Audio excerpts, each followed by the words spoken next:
So the U.S. Embassy in Yemen is open, but with a reduced staff after the collapse of a U.S.-backed government in that country. The president resigned after rebels held him hostage inside of his own home. The prime minister and cabinet also stepping down. But the U.S. State Department is saying they are not worried about security and have no plans to close the embassy. Texas Congressman Mac Thornberry, chairman of the Armed Services Committee, my guest now to talk about this. And, sir, welcome here. You know now the former government allowed us to go after al-Qaeda in that country. And Iran, you know, is backing those who led the charge against the government in Yemen, who now control it. So then, what now for the U.S. interest? Well, first is to learn the lessons. Remember, President Obama cited Yemen as the model that he wanted to follow in other parts of the world. So we better take a sober reevaluation of what has happened there, especially before we start trying to duplicate it elsewhere. I think you're exactly right. It increases the danger to us from al-Qaeda terrorist attacks, because if we don't have a partner on the ground, then al-Qaeda is freer to plot and plan and carry out attacks. But the other thing it does is it increases the influence of Iran in the region. I mean, it's pretty amazing that a single event could help terrorists and Iran at the same time, and yet that's exactly what's happening. We're going to show our viewers a map in a moment as to exactly what you're saying, but you might remember from 2009, the president of Yemen at the time, he was quoted as saying ruling Yemen is like dancing on the heads of snakes. Sir? Yeah, I'm sorry, I didn't know okay. that was a question. Yeah. Absolutely. It is very difficult. Tribal, you know, for years Yemen was divided between a north and south. So you've got some Sunni Shia, you've got north and south, and in all that chaos, you've got terrorists that thrive on chaos. And so that's part of why it is such a dangerous place. Some people have called it the new Afghanistan, meaning Afghanistan back before 9/11. I want to show our viewers this map that I was talking about. I know you can't see it down there, but you can hear me, okay? You've got Iran to the east.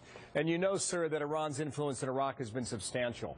And that goes back several years, as does their support with Syria and Assad in Damascus, and then with Lebanon in Hezbollah. And now you've got Yemen here, where those who overtook the country this past week, they're also backed by Iran as well. And in the middle, you've got Saudi Arabia that's now reeling from the death of its ruler at the age of 90 overnight. And you see the sphere of influence that Iran has over the region.